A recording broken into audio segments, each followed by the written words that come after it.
Just touching on the early football of the year nominees.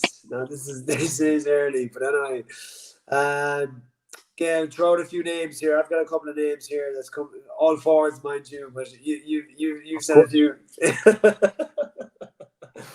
Who you're thinking? We go top three, maybe top three. Well, look, I was trying to think about it, right, and I was thinking about it logistically, and I was thinking, right, the football of the year is obviously normally going to be awarded to the team that wins the All Ireland, right? Yeah. And is that technically fair? It's probably not technically fair, based on that, because there is footballers that, in my opinion, will influence their county greater than any other footballer in Ireland. So take, for example, Division 4. I'll just throw a name at you, Keith Byrne, right, and from Leitrim, just for talk's sake. Like, without him, where would Leitrim be, right? Niall Murphy, Sligo, take him out. Where would Sligo be without him, right? Take out, Jackson, the goalkeeper in Wicklow. Is there a better goalkeeper in the other couple of divisions? You're looking at these players that have such an influence, but they'll probably never actually get the recognition. Darren McVitie's having a wonderful season. McCavan, Division 3 champions. You're looking at that. Owen Murdoch from Down is carrying down under 20s on his back, to an Ulster title. Absolutely phenomenal young talent. Is going to have a massive future in the game and has played this year for Down and has been important for Down in big senior games as well. You're looking at the likes of Division 2. You're looking at the likes of, you named them, Kieran Downey, Samuel Roy, some of those Louth players that haven't got promotion and won't win Sam Maguire, okay, and probably won't get to the latter stages of Sam Maguire. You look at your Derrys, your obvious candidates in Derry, Dublin, obvious candidates. Then you go into Division 1. Enda Smith having a brilliant season for Roscommon. Kieran Murdo having a brilliant season. Had him down. Had him to Smith down. Absolutely. But there's so many different characters and who have contributed, but their counties won't win the All-Ireland. That's the point I'm going to make. Roscommon aren't going to win the All-Ireland, neither are Louth, right? But these players certainly deserve to be recognised for how brilliant a season they're having, But for me, I think David O'Connor is having a really strong season for Mayo. I think he's a brilliant footballer, obviously. I'm looking at Division 1. I'm thinking, on the spot, I'm thinking possibly as the season progresses, Andrew Murnion, if he stays fit, is going to have a major impact in the longevity of Armagh's season. Big Enda, as you've talked about as well. But I'm thinking of other contenders here. Galway. I think Galway have a better... Sean Kelly. Absolutely. Funny, I said a gentleman, I says, Kelly's a real dog. He's a real proper defender, a really, really good, aggressive front foot. I really like Kelly. Paul Conroy's obviously a Rolls Royce. Every week he'll step up to the mark. He'll do his bit for the team. I don't think they're as reliant on Shane Walsh this year. I don't think they are as reliant on him as they have been in previous years, but still a man who can take off now in the next few months and produce 2 to 3 months of pure brilliance. Comer, another man who's at the top of his game. There's so many in it. There's so many.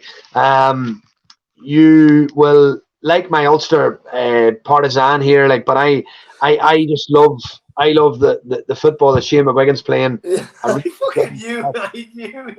enjoy watching Padraig McGowan as well. I think he's a brilliant footballer. But I'm thinking of the influence that these players have on their teams. Look, it's very early in the year, but I've named probably about 15 players there. But for me, regardless of who we name now, if they're not going to be in the final, they're probably not going to win the football of the year. That's the reality. Yeah, I suppose Paddy Durkin had another decent. Brilliant. Yeah. For Mayo. Look, you're right, though, Stevie. As in, we're on about it here. But obviously, Kerry Dublin are kind of the two kind of main contenders here. Then Galway, Mayo are and Derry are kind of in that kind of second group. Not too far away, obviously, behind those two. But the likes of, we'll say, we haven't mentioned anyone from really Dublin and Kerry because they haven't really got out of second gear here in terms of no standout individual, Enda. That's the key. There's no real standout individual. Obviously Thomas Sullivan from Kerry, like a cornerback's been absolutely fantastic. He's a National League, and it's very, very seldom probably, that the defender will get it in front of a midfielder or a forward, because of their influence. But this could be the year that happens, But no, I completely agree with you. Dublin, you'd automatically be saying Brian Fenton, Conor O'Callaghan, but they haven't set the world on fire. They haven't set the world on fire. So, you probably are looking at the likes of a Galway or a Mayo or a Derry, to pull the current form player out of it, But listen, that many playing well, it's very, very difficult to narrow it down to two or three. I will say though, I'm laughing yesterday with Shane McGregor, but he was top. In fairness, the last at this stage of the season, he has been the most impressive in terms of the country, in terms of the scores he's putting up, the ball winning ability, what he's shown for Derry being their main leading scorer. And it's obviously only early May, but he is. Well, tell me this. Here's one for you. Are we ruling goalkeepers out of football of the year altogether? Well, seeing this, man, like Rory Began for Monaghan as well was absolutely brilliant the last day. Against Derry as well. I thought Oren Lynch had a phenomenal game. I thought that was Oren Lynch's best. Yeah. Ethan Rafferty is having a monumental influence on the way Armagh play. People talked about how Cluxton is, with the revolutionary for goalkeeping. Yeah. But these guys are now taking it to a completely different level. And the fly keeper is now becoming more prevalent. And I know, some of them are still going to be caught for their basic goalkeeping ability and basic goalkeeping skills.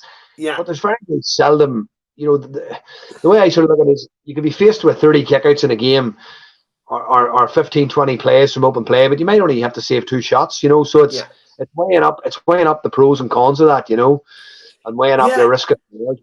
Yeah, no, it'll be interesting. Yeah, look, it's God knows, like obviously, even 5-6 years ago, if you're in a game and the goalie came out even 30-40 meters, the kind of the smile or the laughter from the crowd, like, do you know what I mean? Like, it would have been common. Get you back on that. Yeah. It was like a comedy show here. Like, oh, geez, what's he coming out for? But now it's just it's part of the game. So it's the evolution. Again, we never would have said that 5 or 6 years ago. So it'd be interesting. I'd love. I remember, when I was playing myself and people would have shouted, "Let him have it," and that's But